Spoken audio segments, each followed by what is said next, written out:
नमो लोये सौहरिहन्ताम् नमो लोये सौहृदाम् नमो लोये सौवाहिर्याम् नमो लोये सौज्यायाम् नमो लोये सौत्रिकावती सावनम् ओंकारमिन्दु संयुक्त नित्यम् जयन्ति योगिनः कामदम् मोक्षदम् च ओंकाराय नमो नमः मङ्गलम् भगवान् मङ्गलम् गौतमोऽग्नि मङ्गलम् कुन्कुण्डारि उजेन्द्रमोसुमङ्गलम् नमः समरिसाराय स्वानुभूत्या तथास्ते चित् स्वभावाय भवाय सर्वः विभाव निरुद्धनिराकार। પંડિત ટોડરમલજીની રહસ્યપૂર્ણ ચિઠ્ઠી. પંડિત ટોડરમલજીનો સહેજ પહેલા પરિચય લઈએ આપણે. પંડિત ટોડરમલજી અતિ વિદ્વાન સમ્યકદર્શી પંડિત હતા. વિક્રમ સંવત 1797માં એ જયપુરમાં જન્મ્યા અને નાની ઉંમરથી જ ખૂબ વિદ્વાન હતા. એટલે માત્ર 13-14 વર્ષની ઉંમરથી જ એમને અધ્યાત્મ શાસ્ત્રોનો ઘણો અભ્યાસ કર્યો. અને આપણે જે આ ચિઠ્ઠીની વાત કરી રહ્યા છીએ એ ચિઠ્ઠી પણ એમણે એ 14 વર્ષની ઉંમરે જ લખી હતી. 14-15 વર્ષની ઉંમરની અંદર આટલો બધો અધ્યાત્મનો મર્મ સમજનાર ભાગ્યે જ કોઈ જીવ હોય. આ પંડિત ટોડરમલજી એવા વિદ્વાન હતા અને ખૂબ ટૂંકું આયુષ્ય, પણ એટલા ટૂંકા આયુષ્યની અંદર પણ એમણે ઘણું કામ કર્યું. લગભગ 18 વર્ષની ઉંમર થતા સુધીમાં તો એમણે ગોમટસારના 38,000 શ્લોક, લબ્ધિસાર ક્ષપણાસારના 13,000 શ્લોક અને ત્રિલોકસારના 14,000 શ્લોક એમ કુલ 65,000 શ્લોક પ્રમાણ ટીકા બનાવી અને એ ટીકાનું નામ સમ્યક જ્ઞાન ચંદ્રિકા. એટલે ખૂબ વિદ્વાન, અતિ વિદ્વાન અને કેટલી બધી ભાષાઓ પર પણ સારો કાબુ એવા આ પંડિતજીએ આ રહસ્યપૂર્ણ ચિઠ્ઠી લખી છે. તો એ એક ચિઠ્ઠીના ઉત્તર રૂપે લખી છે. એ સમયમાં જે પત્ર વ્યવહાર કરવામાં આવતો હતો એ તો કોઈની સાથે એવી ચિઠ્ઠી લખીને મોકલવામાં આવતી અને પછી એનો જવાબ લખીને પાછો કોઈની સાથે મોકલવામાં આવતો. એવી રીતે આ ચિઠ્ઠી લખાઈ હતી. પંડિત ટોડરમલજીએ આ ચિઠ્ઠીની અંદર સમ્યક દર્શનની વાત લખી છે, સમ્યક્ત્વની વાત લખી છે અને એમાં પ્રત્યક્ષ અને પરોક્ષ શું છે એ વાતને ખૂબ સ્પષ્ટ કરી અને સમજાવ્યું છે. આપણે એમની ચિઠ્ઠી લઈએ છીએ. હવે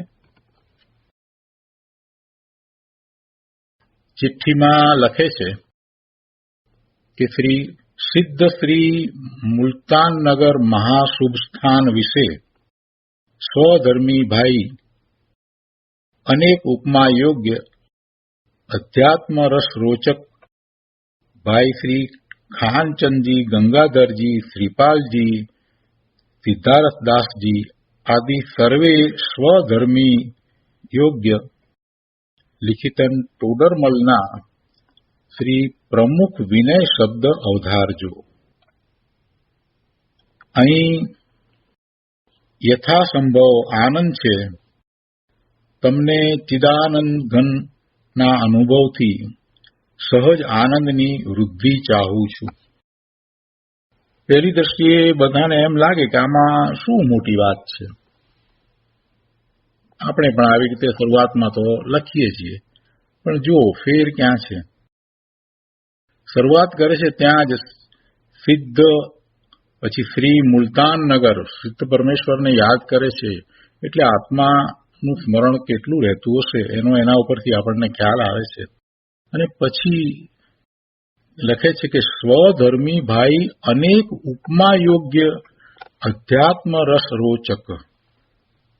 અધ્યાત્મનો જેને રસ પડ્યો છે એવા, જેમની ઉપર ચિઠ્ઠી લખવામાં આવી છે, જેમને આ પ્રત્યુત્તર આપવામાં આવ્યો છે, જેમને એમના પ્રશ્નોના જવાબ રૂપે આ ચિઠ્ઠી લખાઈ છે, તો એમના પ્રત્યે વિનય તો બતાવે છે, પણ કેવી વાત લખી છે કે અધ્યાત્મ રસ રોચક, જેને અધ્યાત્મનો રસ છે. કેમ કે જે પત્ર આવ્યો છે અને જેનો ઉત્તર લખે છે, તો એ પત્ર લખનારની એવી યોગ્યતા છે, એટલે એમણે એવો પત્ર લખ્યો છે. અને એમણે આ પત્ર લખીને પંડિત ટોડરમલજીને મોકલ્યો છે, તો એમને પણ ખ્યાલ છે કે સામે ઉત્તર આપનારની તો ઘણી યોગ્યતા છે અને એ એમના પ્રશ્નોના ઉત્તર આપશે. એટલે બંને તરફની વાત છે. જેવા પ્રશ્નો છે એવા પ્રશ્નોના આધારે પંડિતજીએ એમને એ રીતે સંબોધ્યા છે, અધ્યાત્મ રસ રોચક ભાઈ શ્રી કરીને. અને પછા ઉપરથી લખે છે વિનયના શબ્દો માટે કે પ્રમુખ વિનય શબ્દ અવધારજો. વધુમાં વધુ જે વિનયના શબ્દો છે એ હું તમારા પ્રત્યે હું રજૂ કરું છું, એવો મને તમારા પ્રત્યે વિનય છે. અને પછી કહે છે કે અહીં યથાસંભવ આનંદ છે.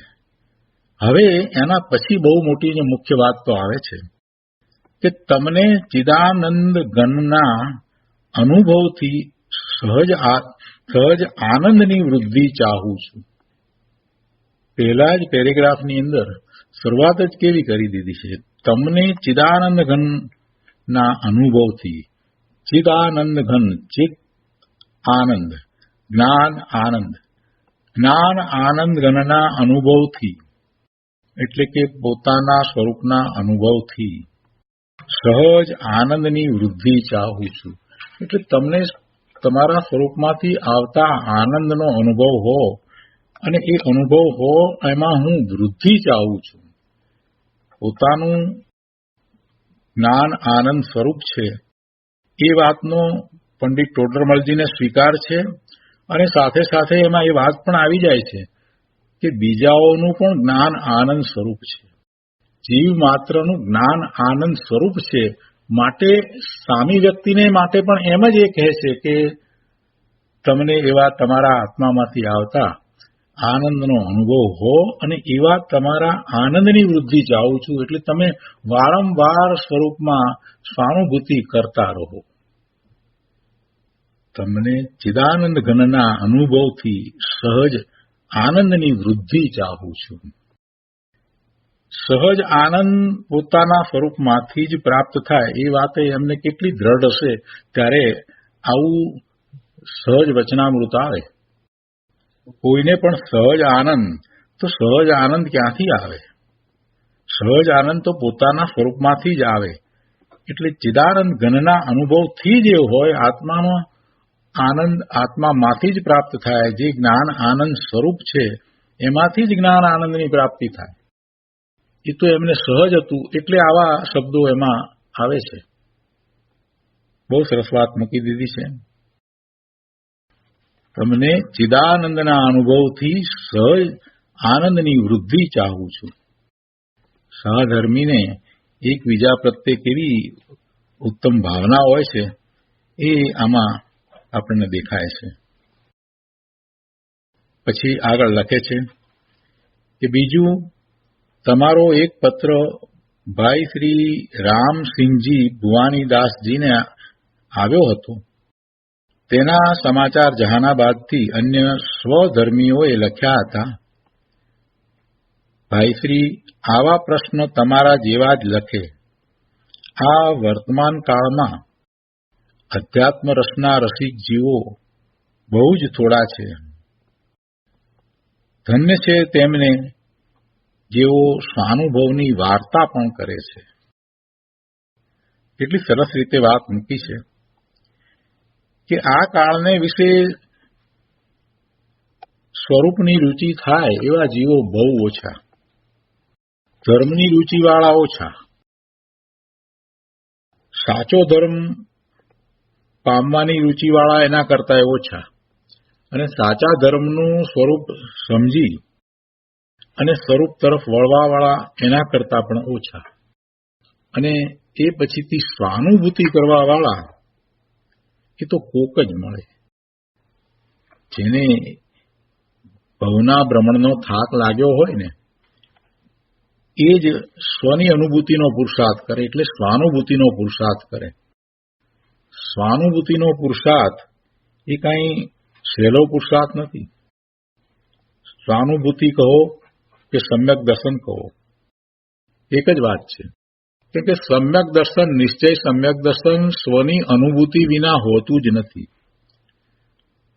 સ્વની અનુભૂતિ વિના નિશ્ચય સમ્યક દર્શન હોતું નથી. અને નિશ્ચય સમ્યક દર્શન વિના માત્ર વ્યવહાર સંકિતને સંકિત પણ કહેવાતું નથી. અને એ વાત તો પછી પંડિતજી આગળ લેવાના છે, ત્યારે વધારે એનો વિસ્તાર સમજીશું. પણ અહીંયા તો સ્વધર્મીઓ પ્રત્યે એવી વાત લખે છે કે અધ્યાત્મ રસના રસિક જીવો બહુ જ થોડા છે.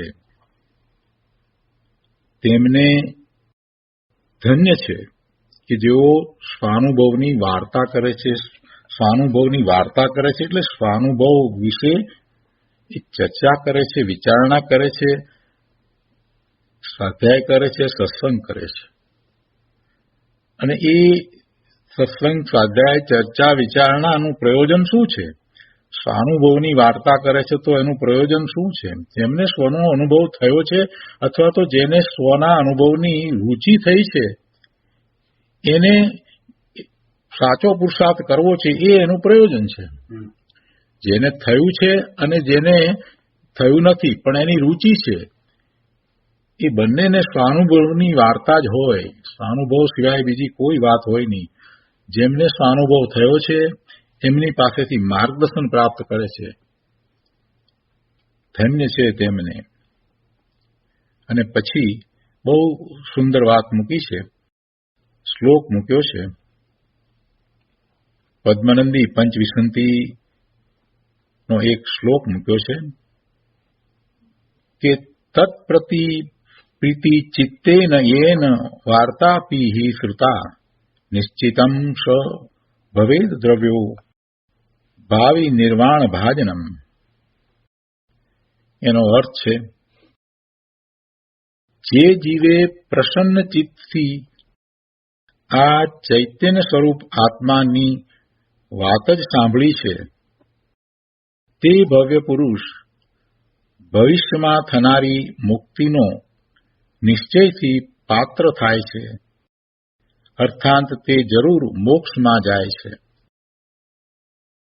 શું કહે છે? પદ્મનંદી આચાર્ય ભગવાને શું કહ્યું છે? પદ્મનંદી પંચવિસંતિ એ શાસ્ત્ર છે. એમાં 26 અધિકાર છે, પણ એને પદ્મનંદી પંચવિસંતિ કહે છે. એટલે પંચવિસંતિ એટલે 25, પણ ખરેખર અધિકાર તો એમાં 26 છે. અને એ ચરણાનું યોગનું અતિ ઉત્તમ શાસ્ત્ર છે.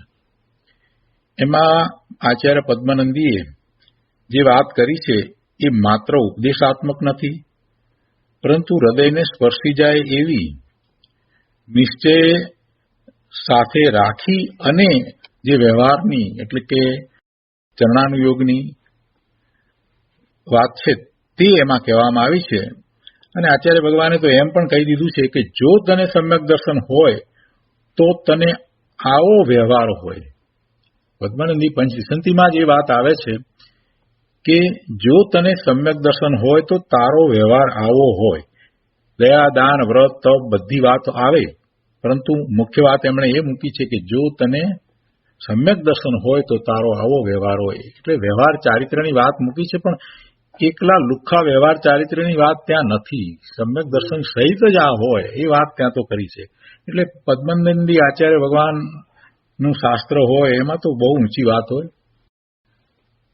તો એમાંથી આ ગાથા લીધી છે પંડિતજીએ અને લખે છે કે જે જીવને ચૈતન્ય સ્વરૂપની વાતની રૂચિ થઈ છે, એ સાંભળવી ગમે છે, તો એવા જીવને ભવિષ્યમાં મુક્તિ થશે જ. પણ એમાં થોડીક બીજી વાત પણ સાથે મૂકી છે. એક વાત એ લખી છે કે પ્રસન્ન ચિત્તથી આ ચૈતન્ય સ્વરૂપ આત્માની વાત જ સાંભળી છે. પ્રસન્ન ચિત્તથી, અને અહીંયા મૂકી છે આત્માની વાત જ સાંભળી છે, એટલે જ મૂકીને એકાંત કર્યો છે. તે વસ્તુ મહત્વની છે. જે જીવે પ્રસન્ન ચિત્તથી એટલે શું? પ્રસન્ન ચિત્તથી એટલે ખૂબ રૂચિપૂર્વક કાંઈક પ્રયોજનવશ, ખાલી સાંભળવા ખાતર સાંભળીએ એમ નહીં, બધા સાંભળે છે તો લાવો આપણે પણ સાંભળીએ એમ પણ નહીં, અથવા તો એ સાંભળી અને પછી આપણને કંઈક આવડશે એટલે આપણે કંઈક પંડિતાઈ કરીશું અથવા તો આપણે વિદ્વતા બતાવીશું એમ પણ નહીં. બીજો કોઈ આશય નથી. એક આશય એટલો છે કે આત્માની વાત છે એટલે મારી વાત છે, સ્વરૂપની વાત છે એટલે મારી વાત છે, અને મારે મારા સ્વરૂપની પ્રાપ્તિ કરવી છે. માટે આ વાત જ મને હોય, બીજી કોઈ વાત હોય જ નહીં. ચૈતન્ય સ્વરૂપ આત્માની વાત જ હોય. આત્મા ભગવાન ચેતન સિદ્ધ સમાન પરમાત્મા સ્વરૂપ સર્વજ્ઞ સ્વભાવી એવા આત્માની જ વાતો હોય, કેમ કે એ જ મારું સ્વરૂપ છે. એટલે એમ અંતરમાં ભાવ રાખીને અને પોતાના સ્વરૂપની પ્રાપ્તિ અંદરમાં ઈચ્છી છે, એની અભિલાષા છે, એવા જીવને જ પ્રસન્ન ચિત્તથી આવી વાત સાંભળવી ગમે. બાકી સાંભળવા વાળા તો ઘણા હોય, બધાના પ્રયોજન જુદા જુદા હોય. તો અહીંયા પ્રસન્ન ચિત્તથી એનો અર્થ આવો થાય છે. અને પાછા કહે છે કે આ ચૈતન્ય સ્વરૂપ આત્માની વાત જ સાંભળી છે, એટલે કે બીજું કાંઈ સાંભળ્યું નથી, બીજું કાંઈ લક્ષમાં લીધું નથી, બીજા પ્રત્યે એવી રૂચિ પણ થઈ નથી. ભલે ને બીજું કાંઈક સાંભળવામાં આવ્યું હોય પણ એને સાંભળ્યું છે એમ નહીં, એને સાંભળ્યું ન સાંભળ્યું કર્યું છે. અને જે સાંભળ્યું છે એ તો ચૈતન્ય સ્વરૂપ જ સાંભળ્યું છે. ચૈતન્ય સ્વરૂપમાં જ ઉલ્લાસ આવ્યો છે એ સાંભળવામાં. તો શું સાંભળવાથી બધું થઈ જતું હશે? અહીંયા એમ કહે છે ને આચાર્ય ભગવાને એમ કહ્યું કે જે જીવે પ્રસન્ન ચિત્તથી આ ચૈતન્ય સ્વરૂપ આત્માની વાત જ સાંભળી છે તે ભવ્ય પુરુષ ભવિષ્યમાં થનારી મુક્તિનો નિશ્ચયથી પાત્ર થાય છે. ભાવિ નિર્માણ ભાજનમ, એનું ભાજન એટલે પાત્ર થાય છે. તો શું સાંભળવાથી થઈ જતું હશે? સાંભળવાથી નથી થતું. સાંભળવાનો અર્થ અહીંયા આચાર્ય ભગવાને એ કર્યો છે કે જે એને સાંભળી એના ઉપર વિચાર કરી અને એનો સ્વીકાર કરે છે. જો પુરુષાર્થમાં સૌથી મુખ્ય વસ્તુ કાંઈ હોય તો સત્યનો સ્વીકાર. સત્યનો સ્વીકાર એ જ પુરુષાર્થ છે. બીજો શું પુરુષાર્થ આ જીવ કરી શકે છે? વસ્તુ સ્વરૂપને જાણવું એ તો માહિતી છે. એવા માહિતી જ્ઞાન તો આ જીવે અનંતકાળમાં અનંતવાર કર્યા.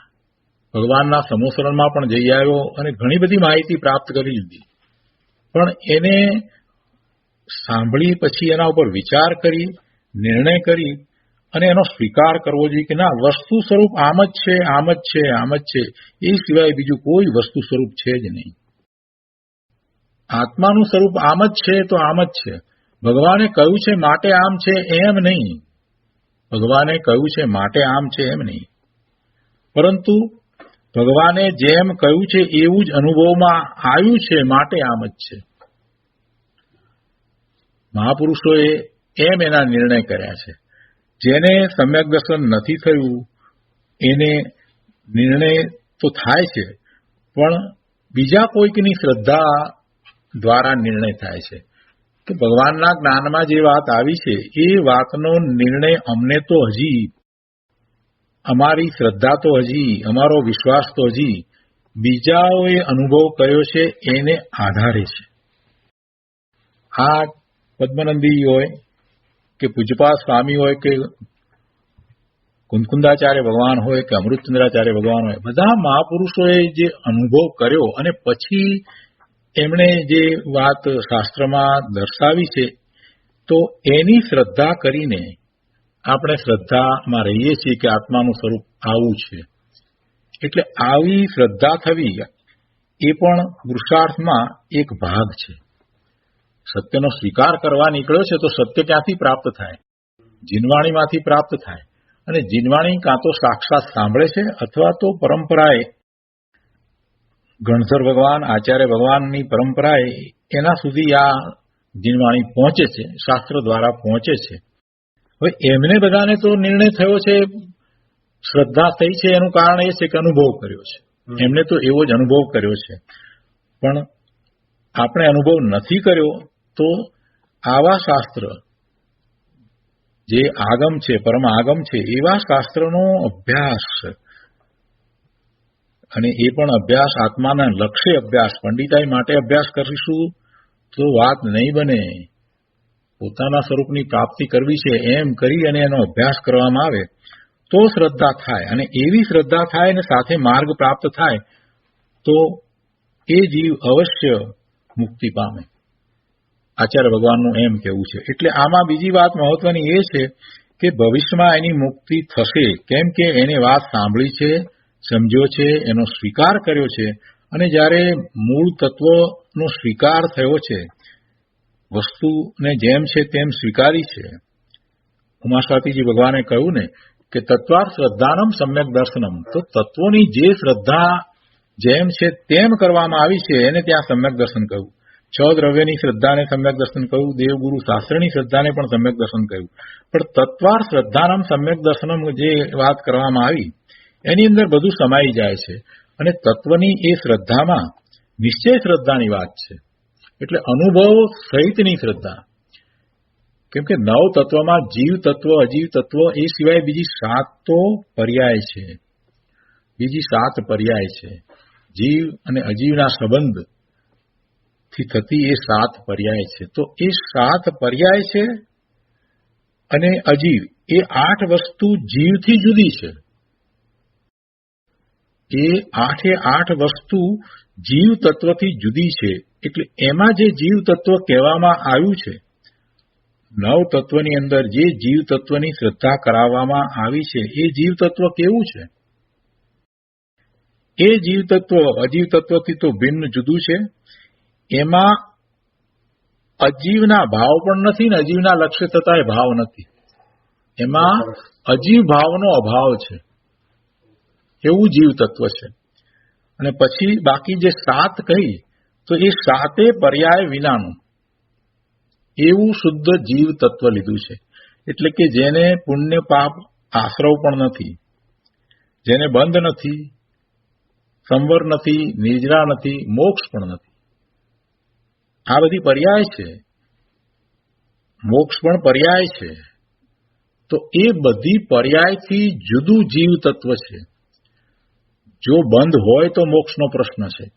આ તો શુદ્ધ જીવ તત્વ લીધું છે કે જેને બંધની પર્યાય પણ નથી, તો બંધની પર્યાય નથી એટલે એવું જીવ તત્વ શુદ્ધ છે.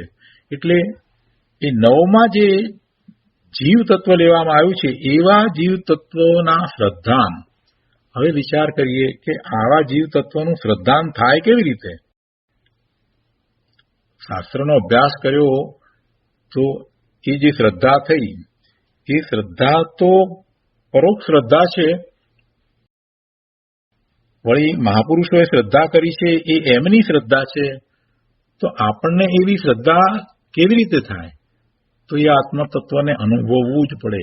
એ જીવ તત્વને અનુભવે તો જ એને એવા જીવ તત્વની શ્રદ્ધા થાય કે જે શુદ્ધ છે, જે આવી પર્યાય વિનાનું છે, એવું શુદ્ધ તત્વ છે.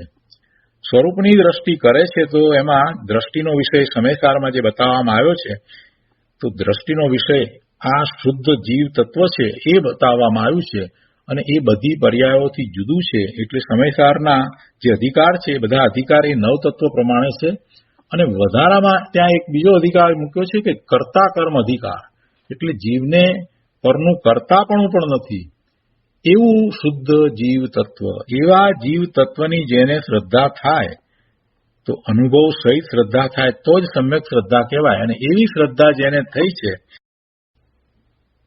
એની મુક્તિ અવશ્ય થાય. એટલે વર્તમાનમાં જે બંધ પર્યાય છે એનાથી એની મુક્તિ થાય, પોતાની પૂર્ણ દશાને એ અવશ્ય પ્રાપ્ત કરે, એમ આચાર્ય પદ્મનંદીનું કહેવું છે. એ વાત અહીંયા મૂકવામાં આવી છે. હવે અહીંયા પંડિતજીએ આ વાત લખી શા માટે? પંડિતજી આ વાત લખીને એમ કહેવા માંગે છે કે જેને આત્માની રુચિ થઈ છે, ચૈતન્ય સ્વરૂપ આત્માની વાત સાંભળવી ગમે છે, તો એ સ્વરૂપ તરફ વળવાનો જ છે. એટલે તમે આ પ્રશ્નો પૂછ્યા છે એ ઉપરથી અમને લાગે છે કે તમે સ્વરૂપ તરફ વળેલા છો અથવા તો નહીં વળ્યા હો તો પણ વળવાના જ છો.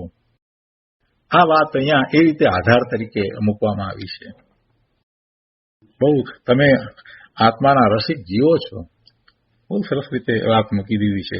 એક શ્લોક ત્યાં મૂકી અને સામે જે પ્રશ્ન કરવા વાળા છે એને ઘણી બધી વાત પંડિતજીએ આપી દીધી. શ્રદ્ધા તો છે તમારી, પણ તમને આ દ્વારા વધારે શ્રદ્ધા થઈ જાય છે, આ જ કરવા યોગ્ય છે, એ બધી વાત એમાંથી એમણે આપી દીધી. આગળ પછી લઈએ છીએ જરાક થોડોક બીજી રીતે પણ જરા વિચાર આપણે એમાં કરીએ છીએ. ચૈતન્ય વસ્તુની વાત છે એટલે પદ્મનંદી પંચવિસંતિમાં આ જે શ્લોક કહેવામાં આવ્યો છે તો એમાં એક વિશેષ ભાવ પણ એવો ભરેલો છે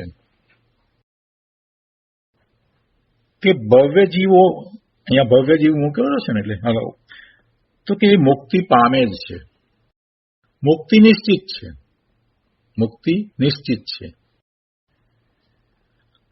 પણ જે મુક્તિ પામે છે એ બધાને આત્માનો રસ હોય જ છે. આ બીજી વાત, બીજી રીતે વાત. મુક્તિ તો જીવોની થાય છે, પણ મુક્તિ જેની થાય છે એને આત્માના રસ વિના મુક્તિ થતી નથી, સ્વરૂપની પ્રાપ્તિ વિના મુક્તિ હોતી નથી. આ બીજી અને મહત્વની વાત છે. બહુ સરસ વાત મૂકી છે. તો અહીંયા આગળ લઈએ. પછી લખે છે કે ભાઈ શ્રી, તમે જે પ્રશ્નો લખ્યા તેના ઉત્તર મારી બુદ્ધિ અનુસાર કંઈક લખું છું તે જાણશો. જુઓ, પંડિતજીની નિર્માણતા જુઓ, નમ્રતા જુઓ.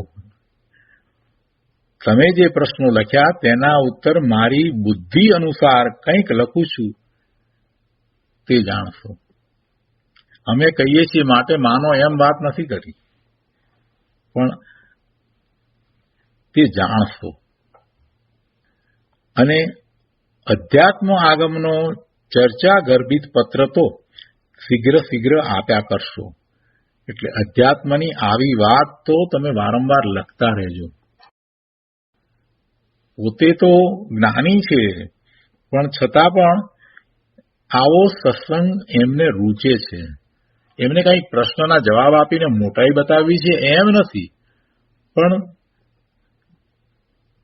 જેને પોતાના જ્ઞાન સ્વભાવની રૂચિ થઈ છે ને એને હંમેશા જ્ઞાન વાર્તા ગમે જ છે.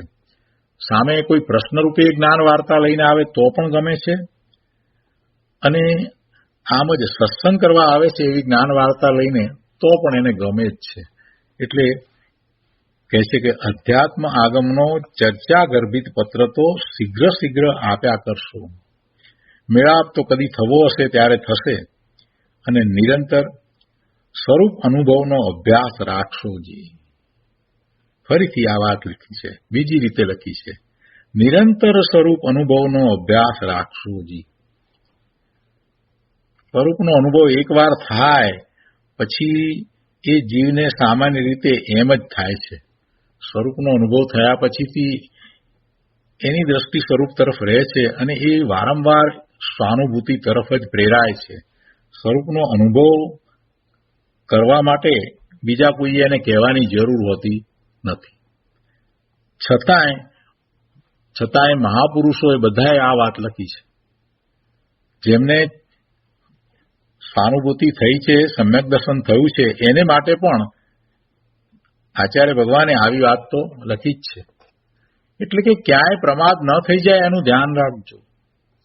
સ્વરૂપનો અનુભવ તો થયો છે, પણ પ્રમાદ ન થઈ જાય એનું ધ્યાન રાખજો. પ્રમાદ કોને કહ્યો છે કે સ્વરૂપ સિવાય બીજી કોઈ વાતમાં જાય તો એ પ્રમાદ છે.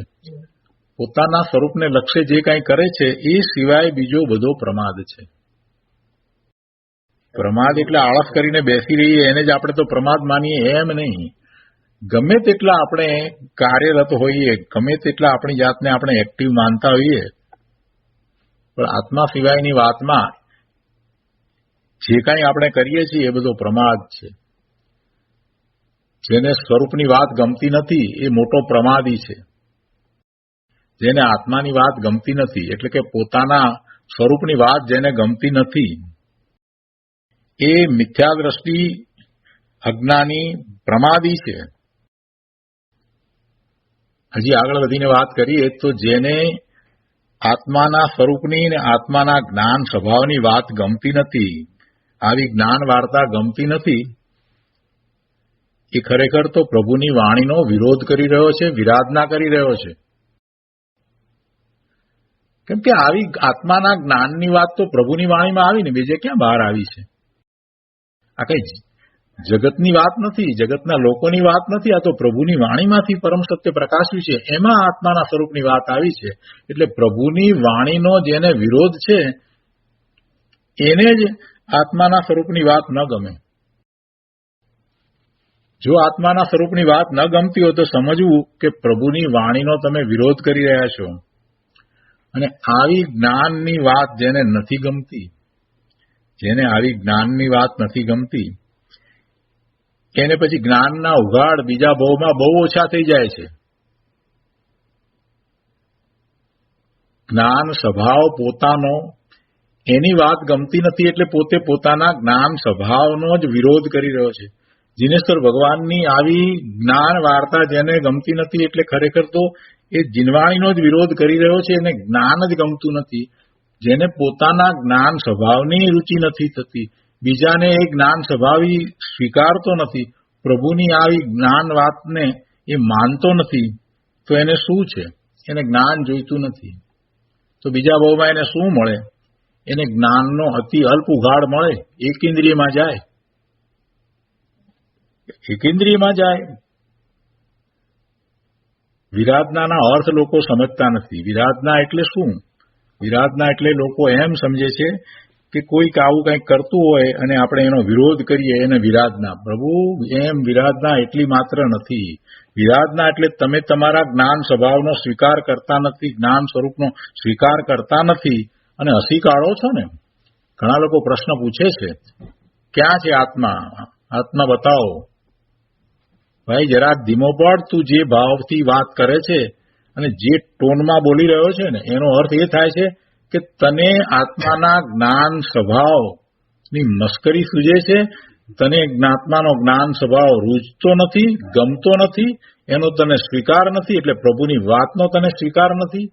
જા તો પછી આવતા ભાવમાં એકેન્દ્રિય થા. કોઈને આ વાત બહુ કડક લાગે, અઘરી લાગે, પણ વસ્તુ સ્વરૂપ આવું જ છે. એકેન્દ્રિયમાં કેમ જીવ જાય છે? આટલા અનુકૂળ સંયોગો મળ્યા હોય અને એને છોડી અને એ આત્માનો વિચાર જ ન કરે અને કોઈક વિચાર કરતું હોય તો એમાં એને ઉત્સાહ પણ ના આવે અને એમ બોલે કે ઠીક છે, થોડી વાર હવે આત્માની વાત ગમે, પછી બહુ વાર ન ગમે, કંટાળો આવે. ભાઈ તું આત્માની વાતમાં કંટાળો લાવે છે ને તો યાદ રાખજે, બીજા ભાવમાં પછી તને એ જ્ઞાન પ્રાપ્ત થાય એવા સંયોગો પ્રાપ્ત નહીં થાય. જ્ઞાનની પ્રાપ્તિ થાય, દ્રવ્યશ્રુતનો અભ્યાસ થાય એવા સંયોગો પ્રાપ્ત નહીં થાય.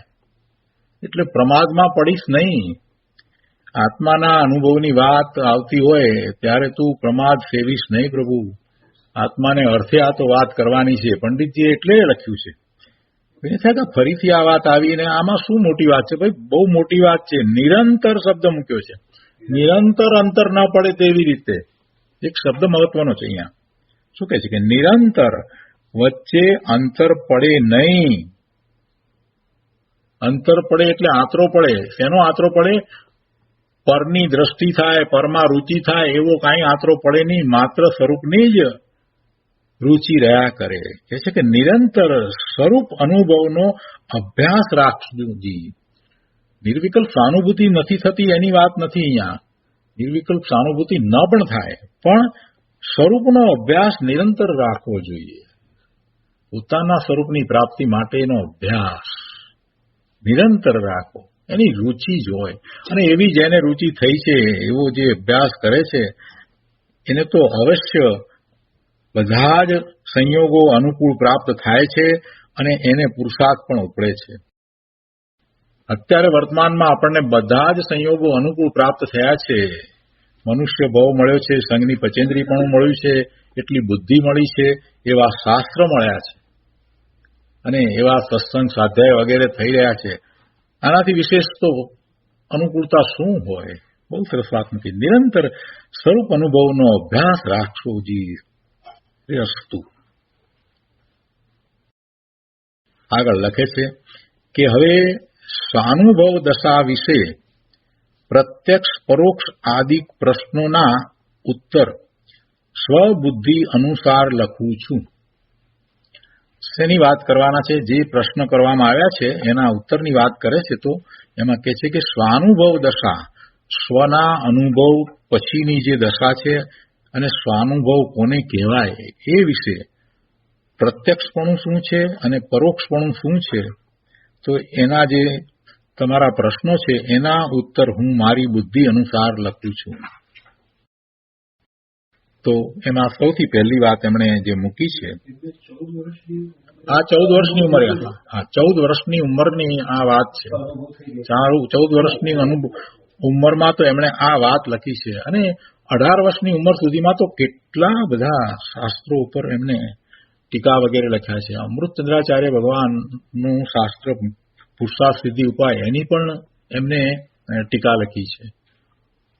અને આ લબ્ધિસાર ને ક્ષપણાસાર ને ત્રિલોકસાર બધા એ કઈ સામાન્ય ગ્રંથ નથી. એની ટીકા લખવી એટલે તમે જ્ઞાન ચંદ્રિકા તો બહુ, એના તો કેટલા બધા પાના, કેટલા બધા એના ભાગ છે, અત્યારે વોલ્યુમ છે, બહુ મોટી વાત છે. એટલે એ તો 18 વર્ષની ઉંમર સુધીમાં એમણે તો બધું કરી નાખ્યું હતું. એટલે બહુ વિદ્વાન છે. આ 14 વર્ષની ઉંમરમાં આ જવાબ લખે છે. 14 વર્ષની ઉંમરમાં તો કહે છે કે મારી બુદ્ધિ અનુસાર, સ્વબુદ્ધિ અનુસાર લખું છું. પણ જે વાત લખી છે બહુ મહત્વની વાત લખી છે. એમાં કહે છે કે તેમાં પ્રથમ જ સ્વાનુભવનું સ્વરૂપ જાણવા અર્થે લખું છું. સ્વનો અનુભવ, એનું સ્વરૂપ કેવું છે એ સમજાવવા માટે લખું છું. જીવ નામનો ચેતન પદાર્થ, જીવ નામનો ચેતન પદાર્થ અનાદિકાળથી મિથ્યા દ્રષ્ટિ છે. ત્યાં સ્વ પરના યથાર્થ રૂપથી વિપરીત શ્રદ્ધાનું નામ મિથ્યાત્વ છે. જો જીવ જ્યારથી છે ત્યારથી મિથ્યા દ્રષ્ટિ છે અને કર્મની ઉપાધિ સહિત છે. કર્મની ઉપાધિ સહિત હોય, કર્મની ઉપાધિ સહિત હોય એમાં કોઈ વાંધો નથી. કર્મની ઉપાધિ તો હોય, પણ કર્મ છે અને એના ઉદય આવે છે તો એ ઉદય સાથે જોડાઈ, કર્મના ઉદય સાથે જોડાઈ અને ફરી પાછો વિભાવ ભાવે થયા કરે છે, એમાં વાંધો છે. કેમ કે કર્મના ઉદય તો આવવાના જ છે. મોહનીય કર્મનો ઉદય છે તો મોહનીય કર્મના ઉદયની સાથે જોડાઈ, દર્શન મોહનીયના ઉદયની સાથે જોડાઈ અને મિથ્યા ભાવે વર્તે છે, ખોટી માન્યતા કરે છે, ખોટી ભ્રમણા કરે છે, એની સામે વાંધો છે. કર્મના ઉદય હોય, કર્મ પણ હોય. અનાદિથી જીવને કર્મ તો લાગેલા જ છે. જ્યારથી જીવ છે ત્યારથી એને કર્મ છે. પણ કર્મ જડ છે અને જીવ ચેતન છે. કર્મ જડ છે અને જડ કર્મના ઉદય જડ રૂપે આવે છે. એ વખતે પણ ચેતન એવો આ જીવ સ્વતંત્ર છે. એ જડ કર્મના ઉદય સાથે એને જોડાવવું એમ જરૂરી નથી. જડ કર્મના ઉદય છે, દર્શન મોહનીનો ઉદય છે, તો એને લીધે એણે ઊંધી માન્યતા, વિપરીત શ્રદ્ધા કરવી એવો કોઈ નિયમ નથી, કોઈ દબાણ નથી, કોઈ એવું દબાણ નથી. કર્મ કાંઈ પ્રભાવ પાડે છે? નથી પાડતું. મોટાભાગના જીવોને એમ છે કે કર્મના ઉદય આવ્યા હોય એમાં આપણે શું કરીએ. ગુરુદેવ કાનજી સ્વામીએ ટંકાર કરીને એ વાત સમજાવી છે કે કર્મના ઉદય કર્મમાં રહ્યા, કર્મ તને વિકાર કરાવતું નથી. પ્રવચન 50 62મી ગાથાનો આધાર આપી અને ગુરુદેવે આ બહુ મોટો ટંકાર કર્યો કે કર્મ વિકાર કરાવતું નથી. આમાં તો બહુ મોટી વાત છે. કર્મ વિકાર કરાવતું નથી તો પછી મારે શેનો ભય છે, મને શેનો ડર છે? કર્મ વિકાર કરાવતું હોય તો હું ન છૂટી શકું, એ તો વાત બરાબર. પણ કર્મ જો વિકાર કરાવતું નથી તો પછી મને ડર કોનો રહ્યો? હવે હું શુદ્ધ આત્મા, મારી સાથે કર્મ છે એટલે મલિનતા, તો એ મલિનતા બહારમાં છે અને એ મલિનતા, એ કર્મ એ ઉદયમાં આવે અને ઉદયમાં આવે એટલે એને લીધે મને વિકાર થાય. આ માન્યતા ભૂલ ભરેલી છે. આ મોટામાં મોટું મિથ્યાત્વ છે. આ જ ભવના ભ્રમણનું કારણ છે.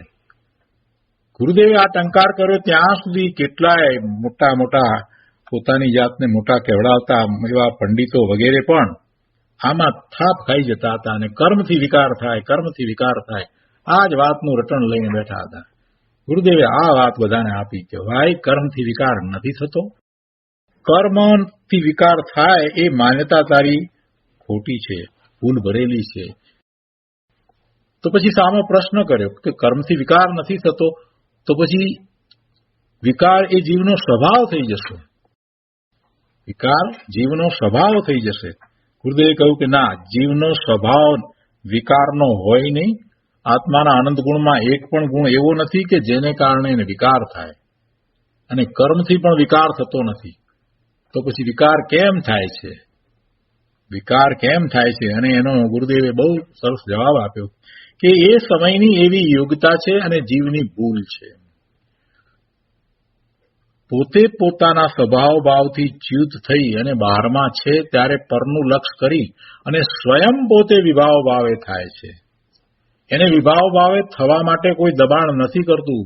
વિકારી પરિણામ કરવા માટે કોઈનું દબાણ નથી. કર્મના ઉદયો જે આવ્યા તે ભલે આવ્યા, એનું એ લક્ષ ન કરે તો કોઈ વિકાર એને થાય નહીં. વિકાર એ એનો અપરાધ છે. કર્મથી વિકાર નથી થતો. એટલે અનાદિનો મિથ્યા દ્રષ્ટિ છે.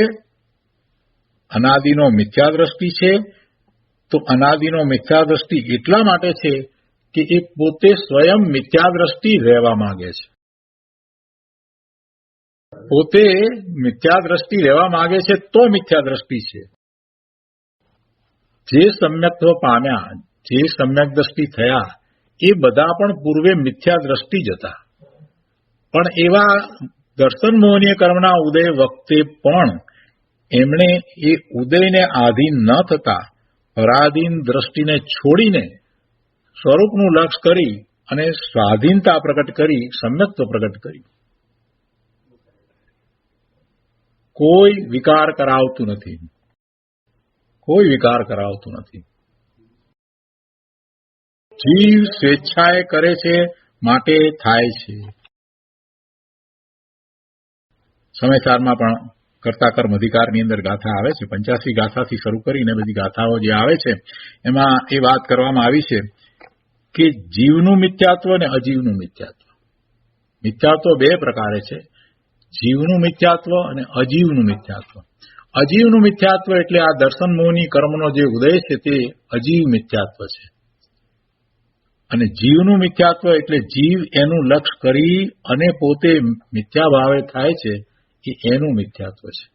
અને એ જ રીતે પછી બીજા બધા કર્મને વિશે ત્યાં વાત કરવામાં આવી છે અને સમજાવવામાં આવ્યું છે કે એક જીવનું છે અને બીજું અજીવનું છે.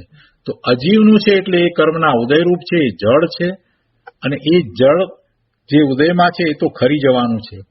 માત્ર આણે તો એ વખતે જાગૃતિ સેવવાની છે કે એની સાથે જોડાઈ ન જાય. આટલી જ વાત છે. બહુ સરસ રીતે ત્યાં એ વાતને સમજાવવામાં આવી છે. તો અહીંયા આ અનાદિનો મિથ્યા દ્રષ્ટિ છે. પહેલા તો એમ કહ્યું કે જીવ નામનો ચેતન પદાર્થ અનાદિકાળથી મિથ્યા દ્રષ્ટિ છે. તો આ મિથ્યા દ્રષ્ટિ છે એની વાત આપણે લીધી. પછી તો મિથ્યાત્વ વિશે તો ઘણી વાત છે, એની વાત અત્યારે નથી લેવી, એના ભેદ ઘણા છે. પણ જીવ અનાદિનો મિથ્યા દ્રષ્ટિ છે. કોઈએ એને મિથ્યા દ્રષ્ટિ કર્યો નથી. કોઈએ એને મિથ્યા દ્રષ્ટિ કર્યો નથી. કોઈને કારણે એ મિથ્યા દ્રષ્ટિ રહ્યો નથી. ત્યાં સ્વ પરના યથાર્થ રૂપથી વિપરીત શ્રદ્ધાનું નામ મિથ્યાત્વ છે. જો મિથ્યાત્વની ટૂંકી વ્યાખ્યા કરી છે. મિથ્યાત્વ કોને કહેવું એ સમજાવ્યું પંડિતજીએ કે મુખ્ય વાત તો એ છે કે સ્વ અને પર એનું યથાર્થ શ્રદ્ધાન કરવું. યથાર્થ શ્રદ્ધાન નથી અને વિપરીત શ્રદ્ધાન છે તો મિથ્યાત્વ છે. સ્વને સ્વ તરીકે જાણવું અને પરને પર તરીકે જાણવું, પણ સ્વ કેવું છે? જેવું સ્વ છે એવું સ્વ જાણવું.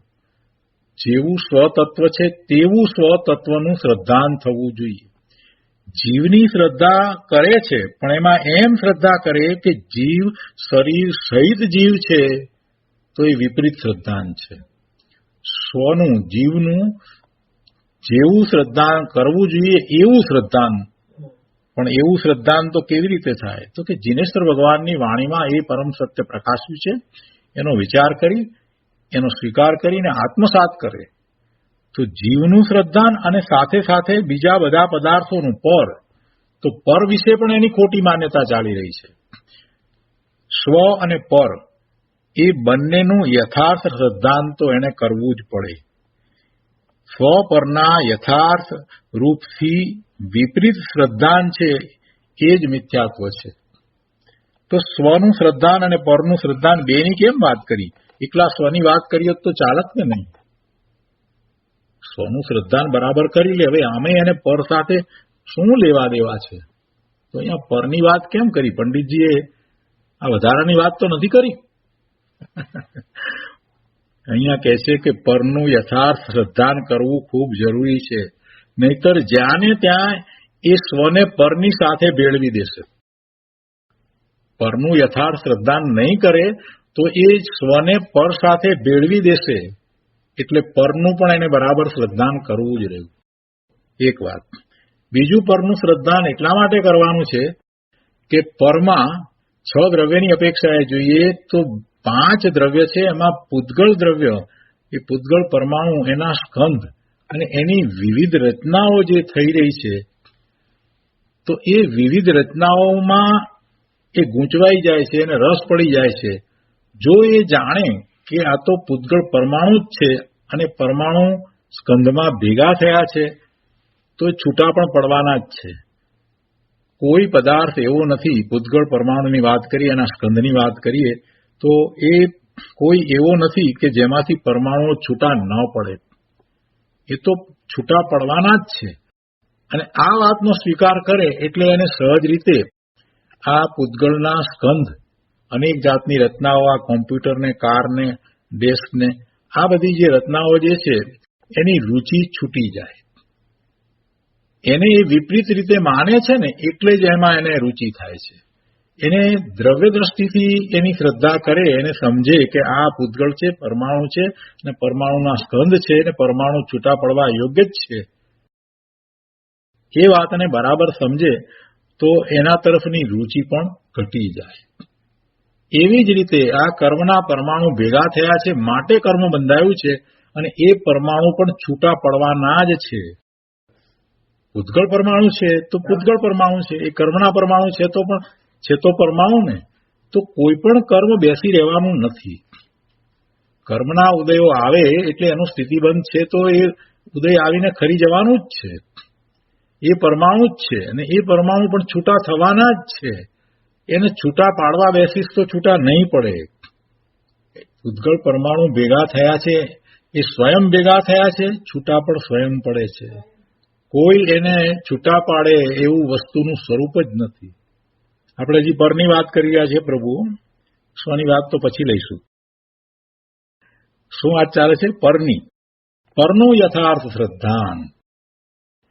પેલા 4 દ્રવ્ય છે એને સમજવામાં એને બહુ ભૂલ નથી પડતી, સમજે છે, કેમ કે એને બહુ એનું લક્ષ થતું નથી. ધર્માસ્તિકાય, અધર્માસ્તિકાય, આકાશ અને કાળ. પણ પૂતગળ પરમાણુ જે એને માટે સમજવાનો વિષય છે, તો એનું સમજી અને યથાર્થ રૂપથી શ્રદ્ધાન કરવું જોઈએ. પૂતગળ પરમાણુને પૂતગળ પરમાણુ તરીકે જ જાણવા જોઈએ. અને સૌથી વધુ નજીક રહેલ પૂતગળ પરમાણુ એટલે શરીર. પૂતગળ પરમાણુનો સ્કંધ જે શરીર, તો એ શરીરને એ ચેતન માને છે. કેટલાય લોકો એમ માને છે કે જ્યાં સુધી શરીરમાં જીવ છે ત્યાં સુધી શરીર ચેતન. જૈનો પણ એમ જ માને છે. કેટલા બધા જૈન એમ માને છે કે શરીર ચેતન. અને કેટલાક તો એવો ઉપદેશો આપે છે કે જ્યાં સુધી શરીરમાં જીવ છે ને ત્યાં સુધી શરીર ચેતન ગણવું.